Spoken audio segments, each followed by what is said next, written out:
We were one of the first 5 companies to start development on Asterisk, and we're one of the first 5 to be a recommended development house by Digium. So, what are we? CallFire, like many other companies you guys have worked for, is a next-gen telecom carrier. We basically work our services on top of data lines, on top of communication, and that's really our secret sauce. While our API is really simplistic, we try to add good usability on top of it, using an easy-to-use UI, and also creating constructs in the API that make it easier for developers to integrate.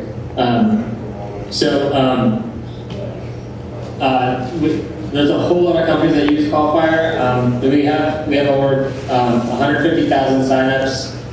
We have over 20,000 active accounts on the site.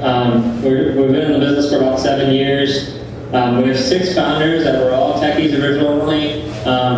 All knew how to code, and basically started ground up, all bootstrapped. And we've grown to a size of 50 employees now, and we are centrally located, our main office is in Silicon Beach, California, which is basically Los Angeles, California. It's a growing tech community out here. It's nowhere near where Silicon Valley is yet, but we're definitely getting there. Every year we have more and more conferences, and more people come out just to the office to see us. People from New York, Florida. We had some people fly in from Wisconsin recently, which is interesting. Definitely up and coming. Even though we've been around for 7 years, we still feel like we run a startup, and we kind of keep that mentality around. We stay young, and we stay hungry, and we stay very lean around here. So can I ask you a couple quick questions? Sure. So first, are you guys still bootstrapped today? No, we actually took our first round back in December, and that was mainly to start a relationship that we couldn't have done otherwise. But we're profitable. We've been profitable for about 3 years, 3 or 4 years now. Basically, it was just a way to accelerate growth, and not so much to get to profitability. We just want to make use of the technology sooner rather than waiting for user growth. And so we raised some capital, made some acquisitions, and kind of moved ourselves along. Cool. And then the other question I had was, and you'll probably get into this, so maybe I'm jumping the gun, but of your active users currently, are you noticing trends among like the most common features or use cases that seem to be most conventional amongst your user base? I'm sorry, can you repeat the question? Sure. I was wondering, amongst your active users, are you noticing trends in terms of what they're using the API for the most? Yeah, the API users tend to be a different variation than the user interface in folks. The API users tend to use us for one-offs and reminders and emergency notifications, whereas the users that exclusively use the user interface tend to be more marketing savvy and tend to have a huge campaign plan that they plan on executing on, whereas developers tend to integrate into smaller apps. But we do have some use cases where large enterprise customers have used us, and that tends to be focused around our phone lines, our inbound numbers that we offer. They tend to be survey-based, post-back related information gathering, and that is kind of usually the flavor of API customers. Did I answer your question? Yeah, thank you. Okay. So why have you heard of us? Well, basically we've been diving into political space for a while now. That's where our bread and butter comes from. It's where we where CallFire had the most influence, back in 2008, we did a major amount of dialing for NGP van, which is the Democratic, one of the Democratic motivators in the political space. And as a result, we became their exclusive vendor back in 2012.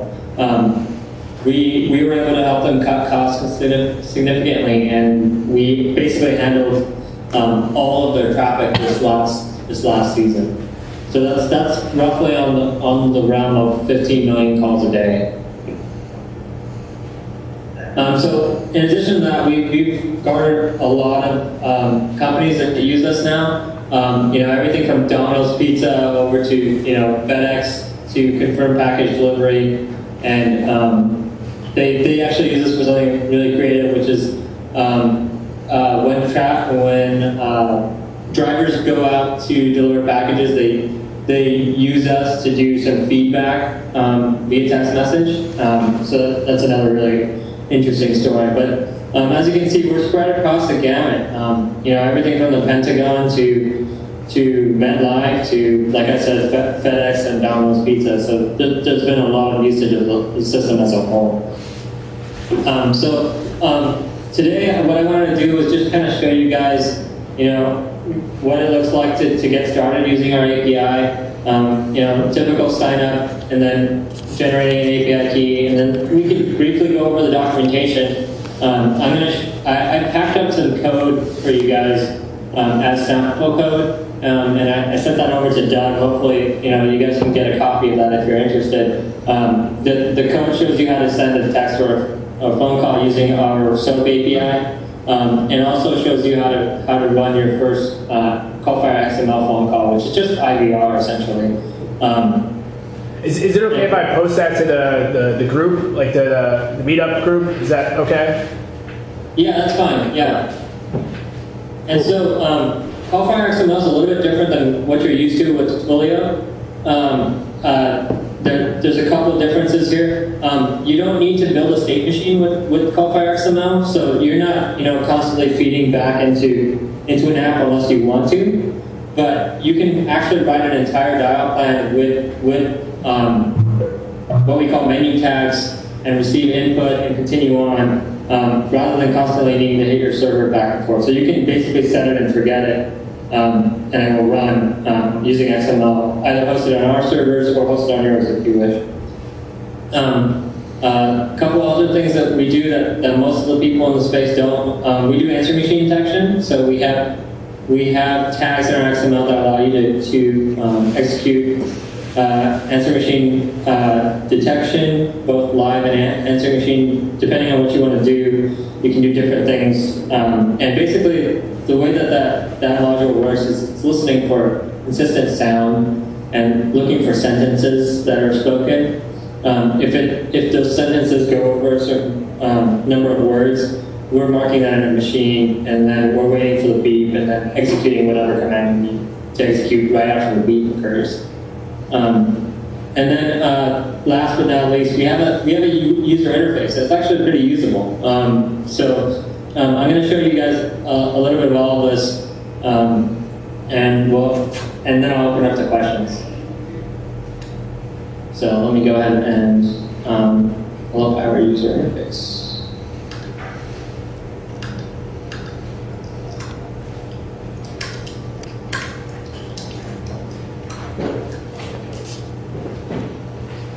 So I'm going to go ahead and create. Actually, I'm going to use. You can log in with Facebook or Google. It makes it easier to sign up. So I'm just going to go ahead and log in with Google in my account. And this is typically what a dashboard looks like. After it's being used for a while, you have a list of campaigns. They're broken up by voice, IVR, and text. You have your text inbox. So if you sent or received any text messages, there they are. You can rent keywords from us, and you can also purchase DIDs or phone numbers from us. So let me go ahead and create an API. Over here in settings. This is kind of neat. CallFire allows you to create multiple different API keys. So if you need to shut down access or control who has access at a given time, you can turn it off or on, depending on your use case. So I have this. I created this API key called NY Demo, and I can go ahead and reset the password here, and I'm going to go ahead and copy that. And normally, if you wanted to, just a second, let me make sure this new one gets loaded. And then, so if you have that packet that I sent over to you guys, inside the packet you'll find a file called testapi.php. And just in here, you're gonna stick the username and password that you got from copying in the app. So I'm gonna do that right here.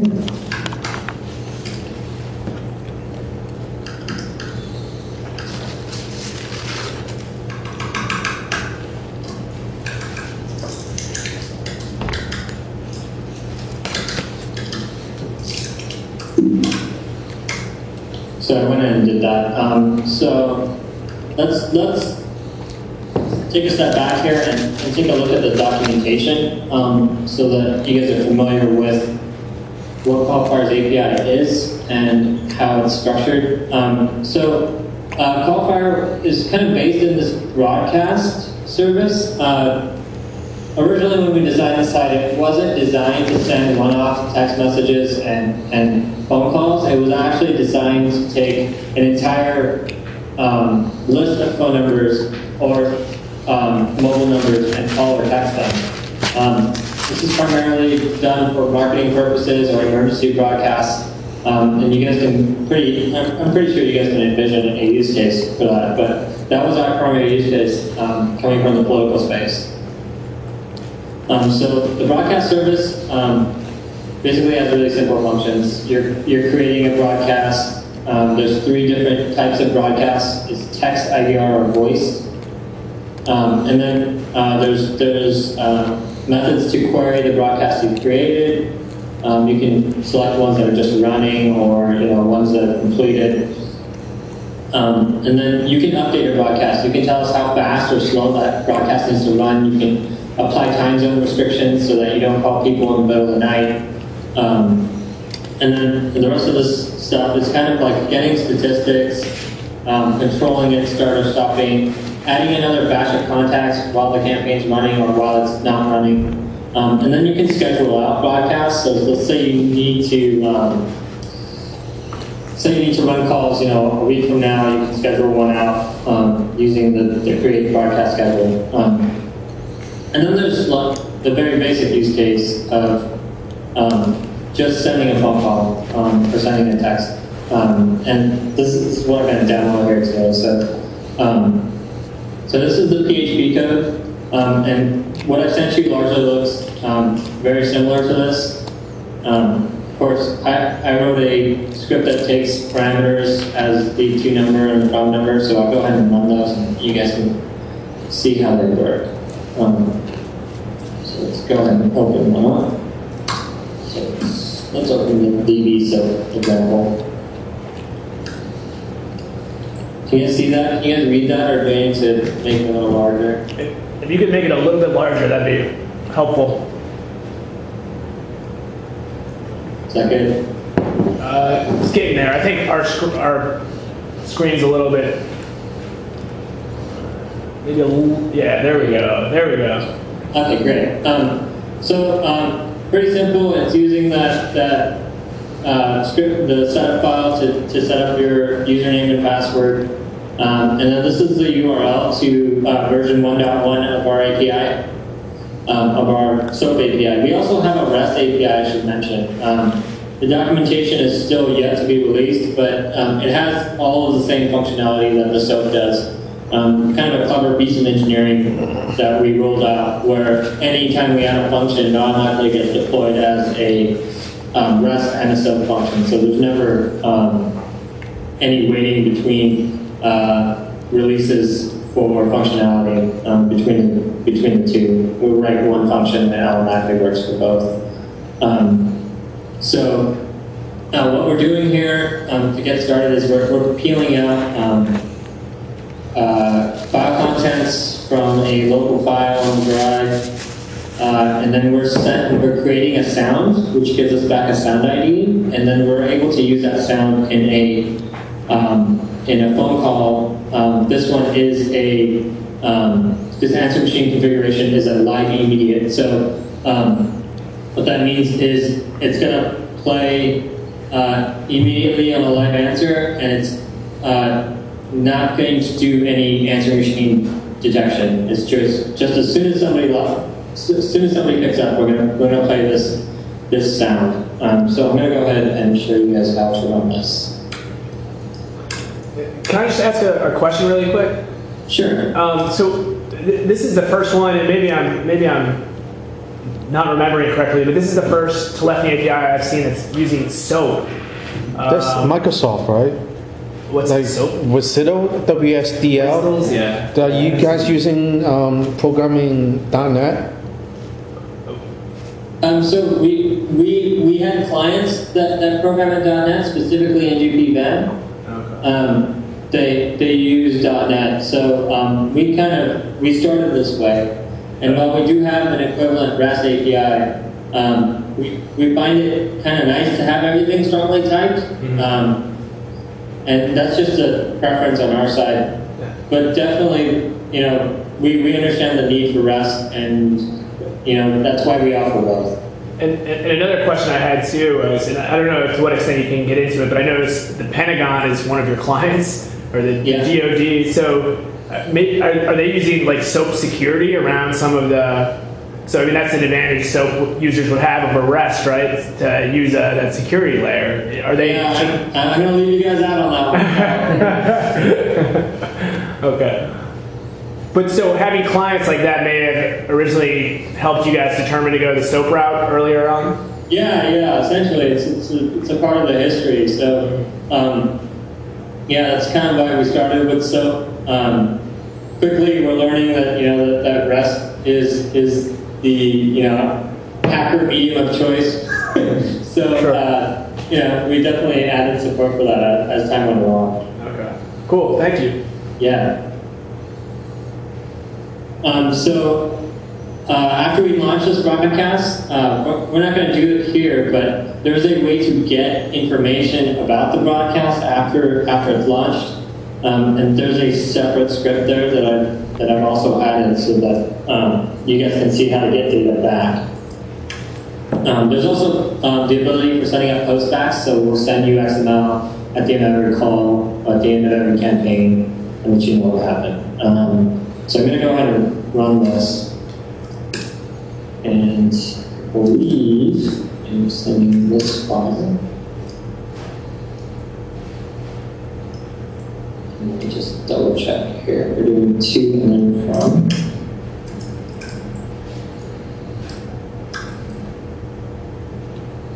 Okay. So,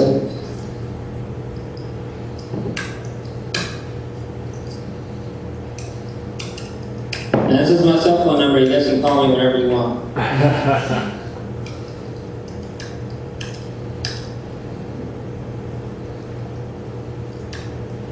And so I want to mention something.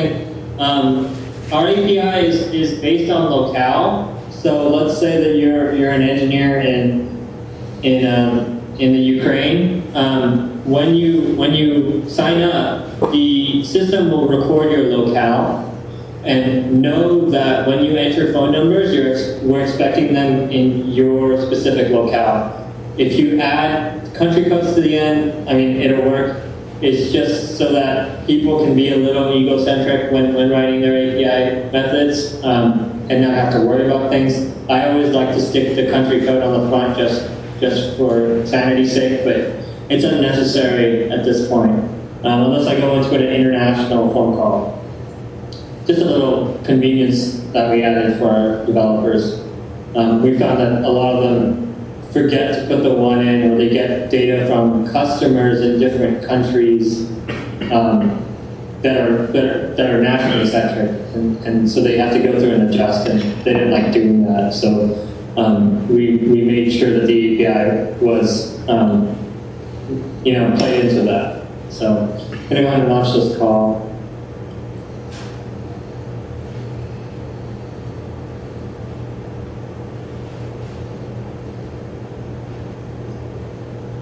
And so you see the sound that got created and the broadcast that got created.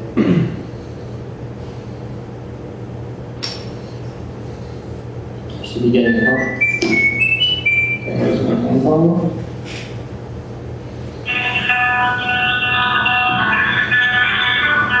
So you guys can hear the Blind Willie sound file playing. Yeah. Pretty simple. And so that's sending a phone call. It's very simple. The other thing I wanted to demo for you guys was CallFire XML, and I kind of show you our tag reference and how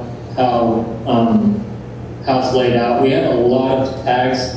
It's different than keeping things simple and only having 2 or 3 and providing a lot of hooks to recall URLs from the IVR. Instead, we found that clients want to build an entire dial plan and forget about it, or not have to maintain it. So we built a dial plan that allows them to control flow with if and else tags and set vars, and allowing you to put JavaScript inside of your IVRs, and then things like stashing variables. A stash is basically something you want to save for later. What will happen is, let's say you create a stash of the result of a URL call. When the call finishes and you receive your post back, or you pull data from us, you'll see that stash. So you can save it essentially forever and see it in the results of the call. So while there's variables inside of the call that you may not care about at the end, Stash provides you a way to save things so that you can see what the variable was at the end of the phone call. Rather than having to host it on your server and push it to your server during the phone call, you can look at it later. Go-to-XML, it essentially allows you to link XML files from URLs around wherever. And this is kind of like the Twilio model, where you're constantly feeding back into your system, or it allows you to just host an entire IVR somewhere else that you can modify on the fly, so you don't have to recall anything through the API and send another phone call, or reconfigure it in an line. Is there any chance you could zoom in a little bit on your screen? Sure. Perfect. Thank you. Yeah.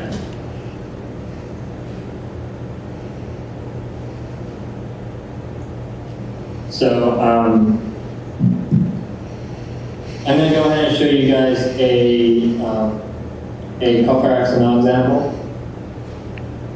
So let's go back. And so this is a typical, really easy hello, New York. And so we support different play types.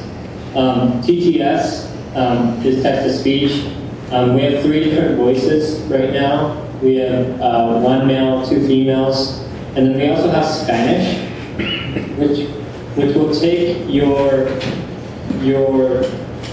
text and in a Spanish accent. So you actually do have to write Spanish. You can't just write the word hello. You have to write the word hola in order for it to play the way that you intend. What about Asian languages?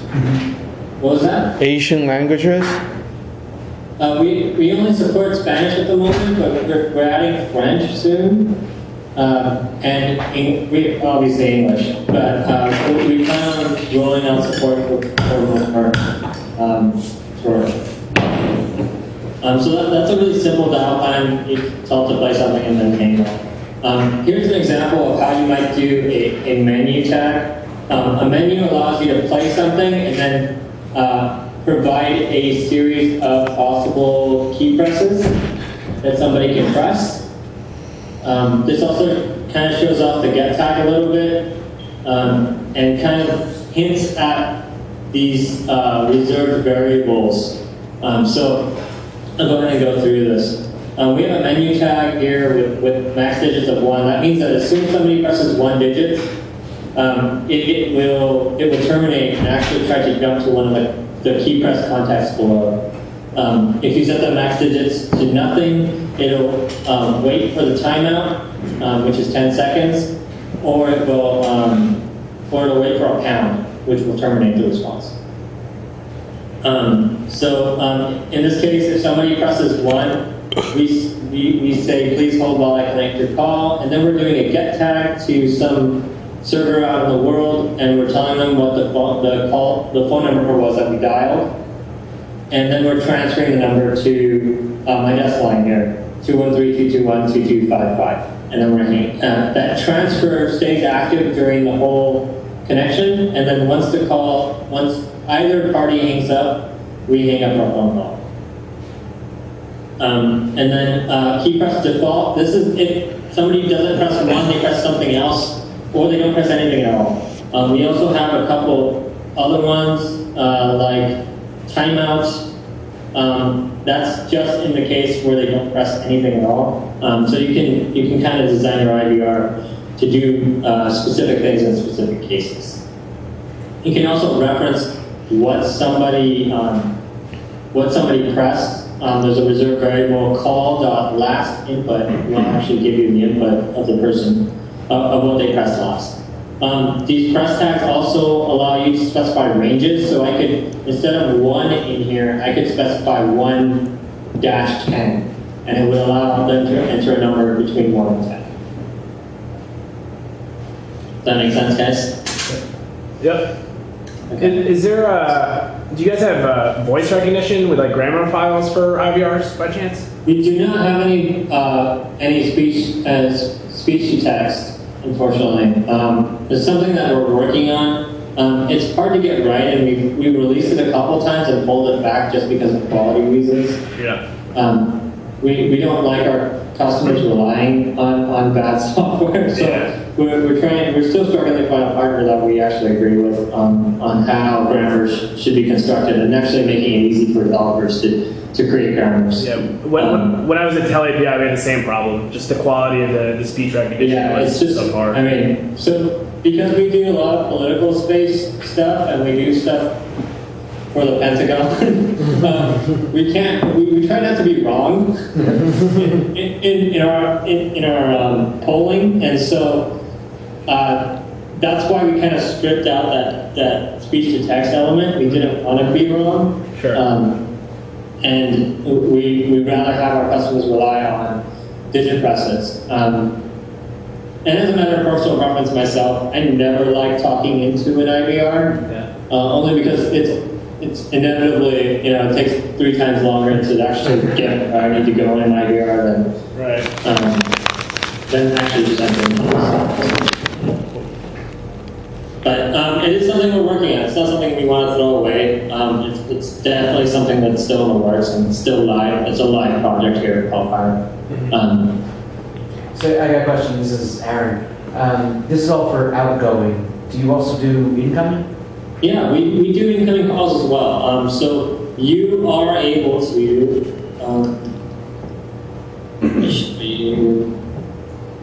so we have this number service where you can query numbers from us, and then you can actually select the number, purchase it, configure it, and same thing with keywords. So, if you have a text keyword and you want to purchase and then set up and have an auto reply go out whenever that keyword is, which you can do that as well. So, were there any other questions you guys have? How long has the service been available? You say it's been a number of years now, right? Yeah, so we've been up and running for about 7. We've had an API for about 5, and the API was fairly primitive and very specialized for a while to just the markets that were the biggest for us. And then we sort of lit a fire under ourselves and said we have to get right with the API and give something to all developers and not just to the enterprise. And so we reworked our APIs, and we had this really disgusting long list of functions that we just hated, so we never released it. And so we actually started over on our platform with line 0 about 2 years ago, and built an entirely new API out. And so this is the result of that effort. And it's still pre-released, as you can see all the way up here on the top. It says, "Looks like you found our super secret data documentation. Oh my God, please don't tell anybody. If you see anything wrong, email our ops team." So it's still pre-release. You guys have an early stake at this API, and you can use it and break it and take advantage of things that probably aren't too hardened yet. And help us get better at it. Tell us what's wrong. Help us adjust. We're open to all of that, and we're excited about all of that. So the inevitable, again, this is Aaron again, the inevitable comparison to Twilio always pops up, and because I think most of us here use that. When would it be better to use you guys versus Twilio or TeleAPI? And I like the call plan that you guys have. Is that the kind of the main piece? Are you lower price? What's the core it plan? sort of is the main piece. I would say that that people used us when they want to, especially for the XML plan, when they don't want to host a server and have feedback back and forth. Customers tend to use us when they want volume, like higher volume discounts. So our base rates are actually kind of high, but we do get down into very low numbers when people use that volume. And then we just much like Twilio, it's about the call quality, and we've had customers tell us that at times we're better, and especially in certain areas of the U.S., it seems like we have better service than they do. And they're focusing on so many different networks now that their service tends to degrade over time. So we've had a number of clients come over to us just citing call quality as a reason for the move. We also do things like that are a little bit easier, like the broadcast service. You can send an entire list of numbers you want to send all at once rather than having to send them one at a time. Our speeds are a little faster, I would say. We basically have an unlimited bandwidth that we can give to you if need be, and so that's a benefit. You don't have to pay for shortcodes for us, so we have a shared shortcode that you can leverage without having to rent one. That's another benefit. And really, lastly, it's probably just number availability. So because numbers run out, all over the world. So like, let's say you needed a number somewhere in Los Angeles, and Twilio didn't have it. Some of us use some developers actually use this as a backup service, and they don't have any any bias to where the number comes from as long as they can find one. So they'll search us and they'll search Twilio and they'll decide, based on the availability, which service to use. And that's just one thing that I think you'll need when you get into enterprise scale. You just want a backup service. So a lot of customers that we have use Twilio as a backup or use us as a backup. That's kind of the way it's working right now. Do you guys have any consumer products that are, and forgive me if you touched on this, but any other consumer products outside of the API that are leveraging the API? So No, we don't have any released consumer products, but we do have offshoots. Companies that have come into our office, learned our API, and then leveraged it heavily. We had a service called Locale recently that came by and was doing Twitter for voice type services, and so they were using us for both their texting and their voice acquisition and syndication to friends. So there are services out there that use us, but we try not to get into the consumer space. We don't. We want to stay behind the curtain, and we want to service developers, and we don't want to step on anybody's toes. So really, it's about facilitating, the development community, and not so much about taking over where you guys, have your stomping grounds. And you mentioned the shared shortcode. Can you elaborate a little bit? I mean, is it everyone's sharing the same shortcode, or how does that work? Yeah, so everybody's sharing the same shortcode on CallFire. You can purchase your own, or you can rent your own, but there's a lot of customers that just have to use us for a one-time blast. It's just kind of silly to up and rent a shortcode for a little while and then return it. So we use some fuzzy logic, and Luba can go into this a little bit more, but we use some fuzzy logic that basically says if you text a number and somebody replies within 4 hours, 6 hours, that text is yours. And so what's really interesting is that results in very few collisions. It's not a heavy amount of collisions. I don't think we've had any yet, which is interesting. What is that shortcode? The shortcode currently that's default, I believe, is 67076. So in that case, you could let's say I want to set up like a concert or something, like text your message to this number. If you would put that phone number and then whatever concert and then the message, and then we can go and process it on our side, correct? Yeah, correct. This it also works really well for emergency broadcast. That's our biggest play for that, because they don't know that they need a shortcode, and they don't know that it's coming. But as soon as a hurricane's about to hit, they go, "We gotta get all these text messages out." We say, "Okay, just send off our broadcast. No big deal." So you can even use that shortcode for sending. What was that? You can use that shortcode for sending, not just receiving. Yeah, you use it for either. Gotcha. That's cool. Any other questions from you guys? Cool. And this was great. Thank you so much. We really appreciate it. This is awesome. And if there's anything we can do on this coast for you guys, definitely let us know. I mean, we'll definitely tinker around, and really appreciate you sending along those code segments. Those are great. Do you have any promo codes that get extra credits for using your service to try it out? Oh yeah, sure, of course.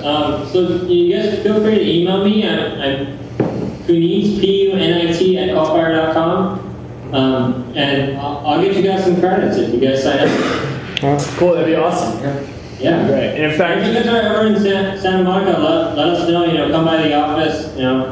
We'd love to give you guys some swag and cool. hang out with you guys, have a beer or two. Yeah, that'd be great. In fact, you mentioned how the LA tech community is growing. I have 2 events out there in the next couple weeks that I have to go to. Oh, cool. Yeah, hopefully we'll see you. Hopefully you can head out this way. Yeah, in fact, a good buddy of mine who's a VC is moving out that way. He's leaving New York to go that way. I guess he thinks there's immense promise out there, so we'll see.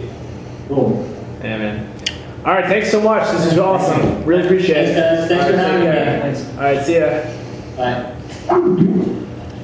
Thanks so much. Really appreciate it. Yeah, that's good.